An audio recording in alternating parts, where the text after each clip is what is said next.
Over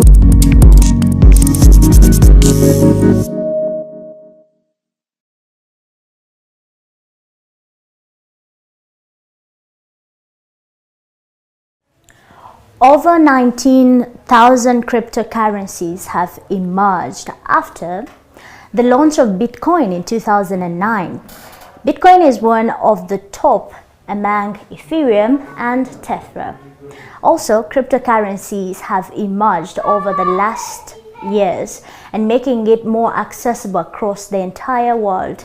Governments across the entire globe still are analyzing a way to regulate cryptocurrency, as some of you are striking a balance to see how you can get rich with Bitcoin and other forms of cryptocurrency. This is Market Watch.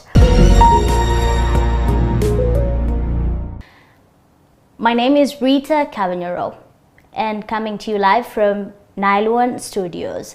Joining me now to discuss more about the opportunities in the cryptocurrency space is Grey Jabesi, who is the founder of Crypto University. Make sure you like this link below, do subscribe, and also hit onto the notification bell to make sure you get the information coming through from here.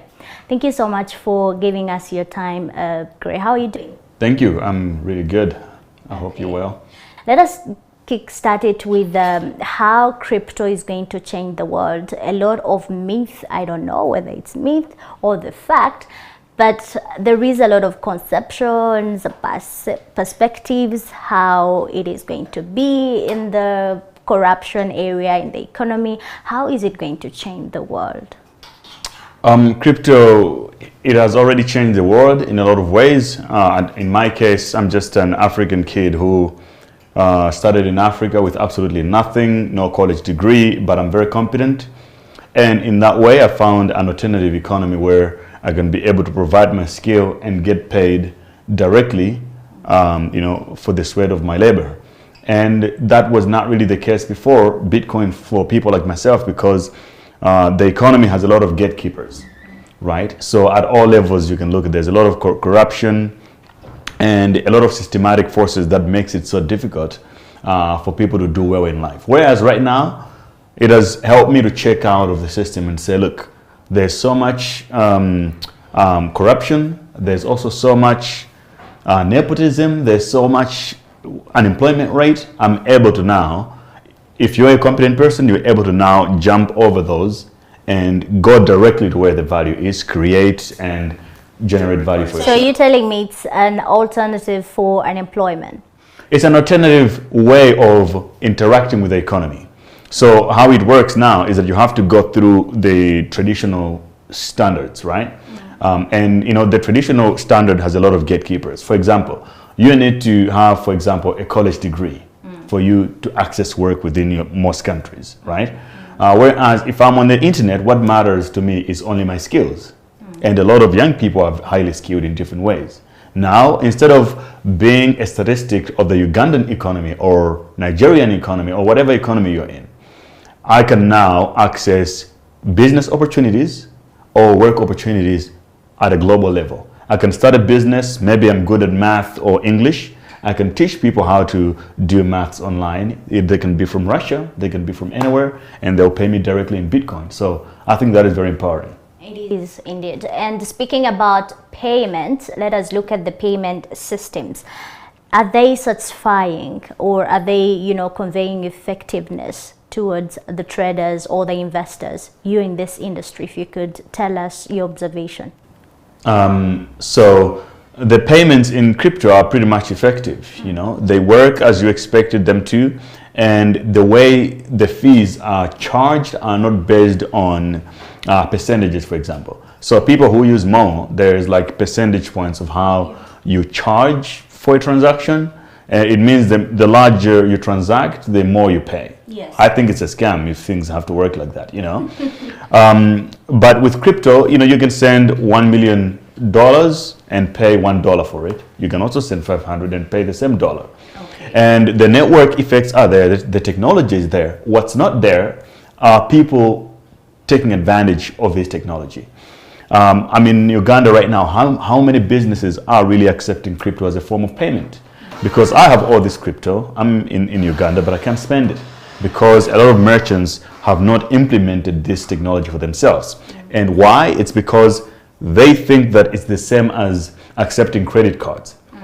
Accepting credit cards is very expensive. One, it's a permission-based system. You need to get permission from the bank for them to grant you the machine and everything, and the machine is very expensive, and you also have to get charged fees for using the machine. Okay. But people don't know that with cryptocurrency, they can literally set up a POS system for free, absolutely zero money, and start accepting payments in crypto right now. Okay, that seems to be more convincing in need that you need to get on board with crypto there. Yeah. But what do we have to know about this kind of transactions? Like you're saying you are around, but you've got limitations around there. I feel like that's an opportunity for you. I don't know how someone can get started with that. Yeah, I've already spoken to a few young people saying that, look, it's so hard for me. Now, imagine it's even harder for me to spend money with a credit card here. Okay. Imagine. For a country that needs foreign currency, but it's so hard to spend foreign money with a credit card. So what a lot of young people can do is to implement something we call P2P trading, right? They'll create small companies that accept people like myself to go with my Bitcoin to them and say, look, I'll give you Bitcoin, give me cash. Then I can go and spend it. Or they can go to the businesses themselves and say, look, you own Airbnb, you own a hotel, you own a car rental company. I will implement a way for you to accept Bitcoin as long as you are coming to me to get your cash. Okay, and that is peer-to-peer trading. Peer-to-peer trading, exactly. How do I get to know, how do I get to determine or, trust the platform or trust somebody or trust a peer that I want to trade with? What can I look out for? So the number one thing you want to look at is reviews. So the peer-to-peer business is very reviews dependent. So if you're using a P2P platform to trade or to do escrow, you have to look at the reviews of the person that you're trading with. Right? If they have positive reviews and the reviews don't seem fake, they were not created all in one day, and this person has a track record and it shows how much he has been around and how much volume he has done. Based on that data, you can make some sort of a decision of whether you should trust them or not. Another way is, if the young people are creating good companies with good branding and good presentation, it's easier for people to trust them. In fact, in Africa, that's the thing. Most people don't really trust the internet platforms too much. They prefer to deal with people directly. So I think the gap that's there right now is for a lot of young people to create a lot of these P2P companies that have a good face value, that are, from a legal point of view, very solid and set, that will make people to feel comfortable to trade with them. And that is a trader. How about investors, people coming on board to invest into this space? What should they look out for? Well, if you're in Uganda or any other African countries, the math is really simple. Okay. Your currency is pretty much a disaster over time. It's proof. Your parents would probably tell you that they used to buy a car with 10,000 shilling at some point, but now it's worth much, much more. So our currencies are weak because, the only use case for them is basically to exchange them for US dollars when we want to import stuff. And if you're going to try to save money in Ugandan shilling, you're pretty much set for disaster as well, to be disappointed in the future. So all you can do is to just save your money in Bitcoin over time. It's for people in this region of the world, it's that simple. Simply convert your saving system and turn it into Bitcoin. The money you save in Bitcoin, by design, it grows over time instead of the shilling or any other fiat currencies that decreases over time. Okay, and now someone is developing a question, how much money can I now start with? If you could advise someone coming on board, for those watching for the first time, maybe you want to join the platform or the space into crypto trading, they are wanting to know maybe how much can they walk out to the market with? Okay, so I think the most important thing here is this. It's relative to how much money you earn. So there's no specific one way to do it. Of course, on my YouTube channel on Crypto Hustle, I do share some tactics that people can do to actually start with absolutely no money. No money, yeah. But if you want to say, oh, how much? To me, what I recommend is this. If you earn an income, you can start saying, look, I will be dedicating 2% of my income to investing in cryptocurrency every month or every week or every 2 weeks. The more you get comfortable and you learn more, you can increase and maybe get to 10%. Okay, I invest my income, 10% it goes to crypto, no matter what. It's a discipline thing. And then over time, the more you learn, you can now readjust your investment strategy the way you see fit. But there are other things like Crypto University, my YouTube channel, also Crypto Hustle, where we talk about crypto every time. So, you can always learn a little bit more. Okay, away from Crypto Hustle, could you give us some idea on how we can earn without investing? I feel like that is earning without investing, starting with zero and then you're gaining something. Yes, so 3 weeks ago, I published a video on Crypto Hustle on my YouTube channel of a young man in Nigeria I was in Nigeria last month. I met a young man who started, he just came out of school, out of university, started with crypto with zero money. Now he's a millionaire. He's building a block of apartments, 6 apartments, 2-story, right? Well, how did he do it? He got this money from what we call airdrops. That's how he got started. Airdrops is pretty much free money that's thrown around within the crypto market for a number of reasons. It's a way to incentivize early adopters of a technology or a way to market for the crypto companies. So that's one way. Another way is the cryptocurrency exchanges are always running campaigns to attract more users to their platforms. So you can be able to participate in those programs and get some free money. Another way is through affiliate marketing. You can look at a crypto platform like Binance, FTX, Bybit, Paxful. They're always, even Coinbase. The way to attract users to their platform is through affiliates. They want you to go out and tell your friends to bring them over. Some platforms give you $10 for every person you bring to their table. Okay. So it means that if you really want to grind, you can just be on a mission of bringing people over on the platform and you're making money, $10 per person, So there's so many of them. You just have to be creative and always pay attention to what's going on to the market, and you'll know what's the new thing to do out there. All right, now let's speak about Bitcoin mining. I can say that several cryptocurrencies here generate new coins and then bring up to new transactions around the system. You can tell us more about, Bitcoin mining. But from this background, is it the reason as to why there are price ranges, or does this determine fluctuation of prices around, Bitcoin? To some level, it does, but it's not really the primary reason for it. Okay.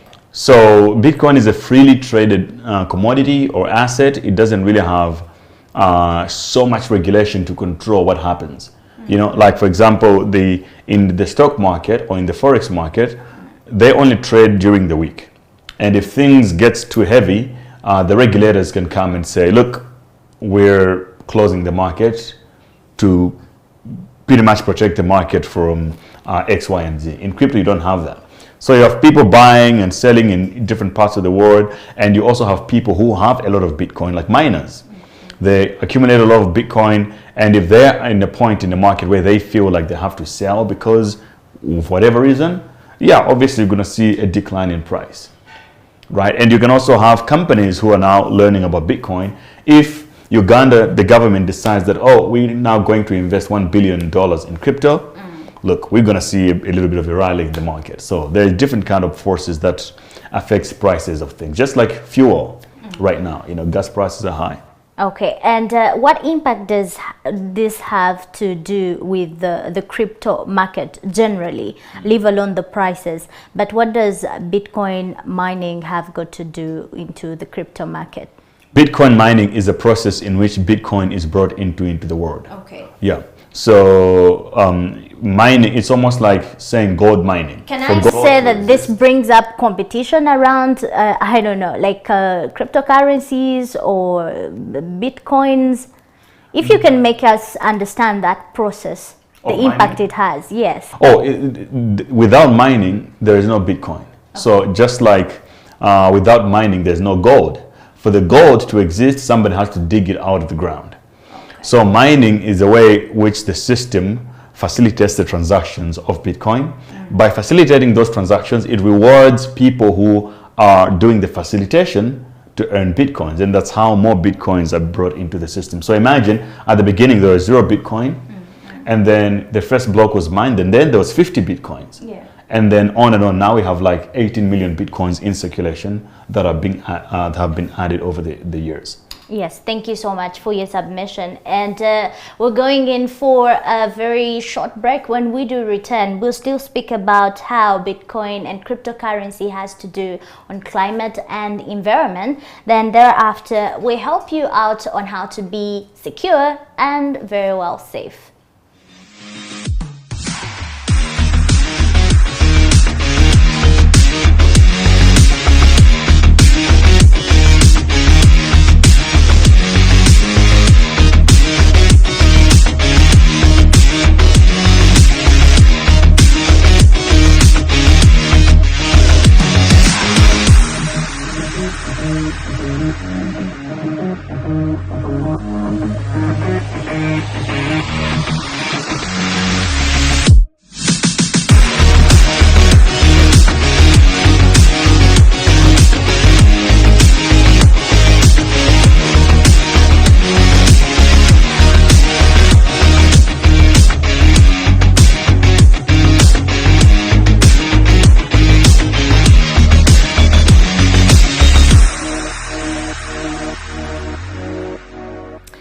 You're watching The Market Watch, coming to you from Nawon Studios. My name is Rita Cavaniero, and with me I'm hosting Grey Jabesi, who is the founder of Crypto University, to speak to us about the opportunities in the cryptocurrency space. Let's speak about the impact of Bitcoin, cryptocurrency. By the way, Bitcoin is one of the cryptocurrency types. So the impact it has on the environment and climate change. I'm going to reflect from a University of Cambridge analysis that estimated that Bitcoin mining consumes around 121.36 terawatt hours a year. And also, Bitcoin's rising popularity might make it possible for the world to stave off the worst impacts of climate change, because the energy consumption here of this cryptocurrency is anonymous, and its environmental implications are also far-reaching. How true is this? That is true in the numbers of how much energy Bitcoin really takes to operate as a network, which is good, because we're looking at, look, each country has its own monetary network at a fiat standard level, and now you're looking at a global monetary network. It's definitely worth more. So the energy consumption, I think it's only logical that it has to be higher. However, what people don't realize is that Bitcoin itself, Bitcoin mining, is one of the most greenest industries in the world. And in fact, Bitcoin mining is revolutionizing green energy. Not taking it off? No, it's actually revolutionizing now. Yeah, exactly. Green energy, bringing green energy, getting rid of all the fossil fuels. Okay. So as much as people attack it for the amount of energy it's being used, they don't realize that it's also one of the drivers of innovation for green energy. So I think it's doing well, and it will reach at a point where Bitcoin is completely green. Okay. And let's speak about the decentralized system, blockchain, and the whole of cryptocurrency. What risks are there to watch out for? It being watched by no one, non-controlled. Yes, please. Well, the logic is, why would you want it to be controlled? Because, I mean, control brings smartness, effectiveness, I guess, or some things to be in line. How true is that? How different is this, you know? I don't think control in that sense is a good thing at all. I think openness and transparency is better. Okay. Right? So when you say control, you're typically referring to having an institution or a group of people to be in charge of the building blocks. But that's how corruption happens. Okay. You know, what would make you trust those people who will be controlling it? So I think systems are better when you remove the people. People are the problem. It's people who do corruption. It's not like corruption and bad things happen because we don't have rules and regulations. We have them. But people corrupt them because it's human nature. Okay. So by decentralizing, we're saying that we don't trust people anymore. Remove everybody. Put the rules. Everybody can see the rules, and then put a system together that punishes all the bad actors and let the good things happen. So I don't think that we need control. Decentralization is good. Okay. It's not a bad thing. It's what we need for humanity to elevate to the next level. Does that mean there is no any risk attachment to that? What do you mean? To decentralization? Yes, risks to the users, to the consumers, to the end, beneficiaries of that particular space. Well, look, when something is decentralized, it just means that it's open for everybody to do with it what they want, right? It's almost like a knife. Okay. You can kill someone with it, or you can use it to kill a fish or to prepare food. All right. How you use it is what matters.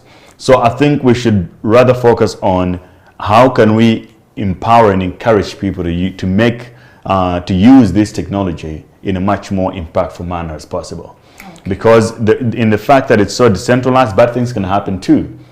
People can get scammed, and then there is nobody to be held accountable. Yes, yes. Right? But that's a small problem that if you look at the upside, it's so huge as compared to these small things.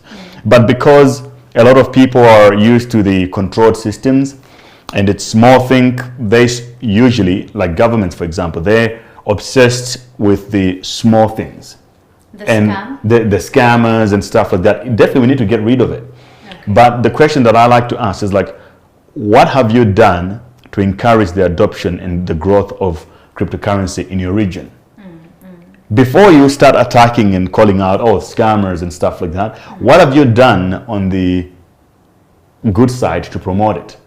Because partly the scammers exist is because there's a lot of lack of education, which means that the governments are failing to educate people about new technologies and how they can use them. Okay. I like the submission. Thank you. And what can we look out for the users, for the traders, investors?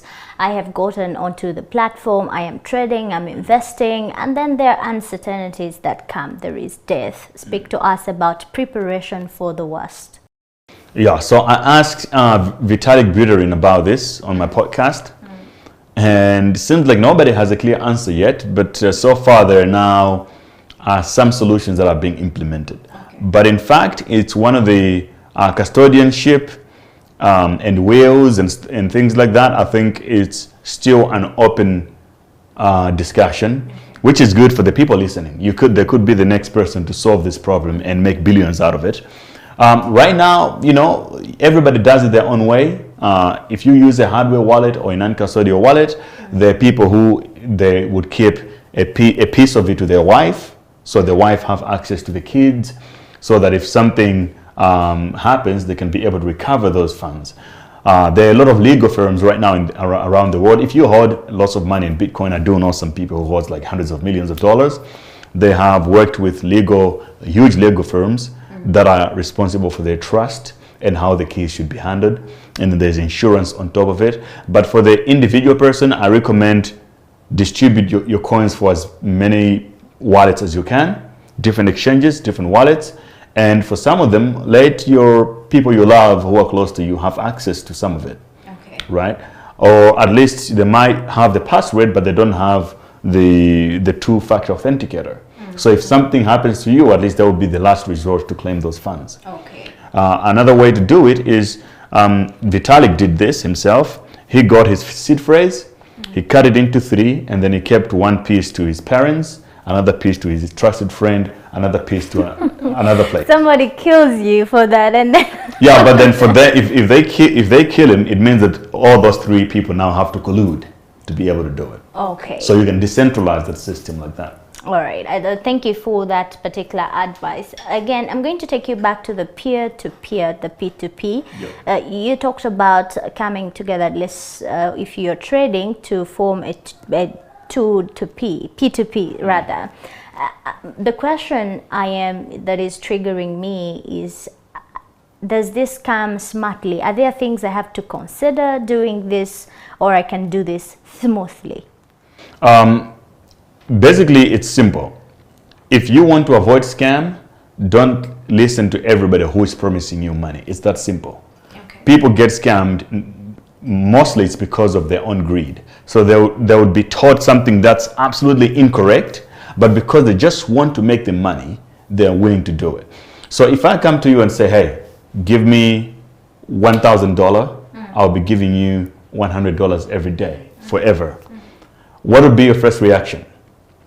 How is that even possible, right? But because people are so greedy and they want the money, they reduce that part of their brain that's saying, look, this is weird. They just want to believe it. And also sometimes they don't have knowledge about how markets work. They think if somebody's talking about Forex or Bitcoin, they're so advanced that they can just print money out of thin air and give it to them. That's not true. There is no easy free money that's going to put money today and make it tomorrow. And you don't send your Bitcoin to anyone. Investing in crypto simply means you create your own wallet, you invest, and you keep those Bitcoins in your wallet, and you never share your login details with anybody. Okay, and advice for these for the people looking opportunities to help others transact timely, transact effectively. Talk about the KYC and the same day settlement. Those details are very important to consider if you are going out to start at least somewhere to help someone transact.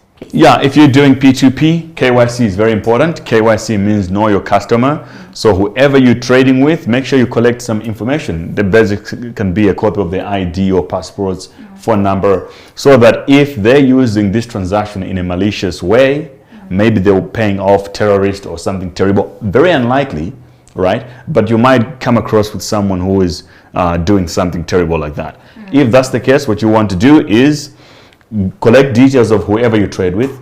If something goes wrong, police come to you or government comes to you, you can say, look, I'm a responsible trader. Here are all the details. Okay. This is exactly why the banks also, when you're transacting, they ask you all these sort of questions. Okay. Yeah. That is great. We're concluding. We are speaking about opportunities.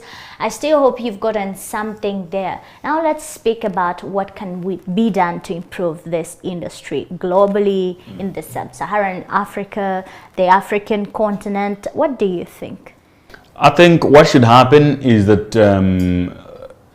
government should do something about it, because they're the ones that are pretty much putting roadblocks to this technology. And their concern is to regulate. How do we regulate? The word is so regulate. It sounds smart when you say it, but it's actually not that clever.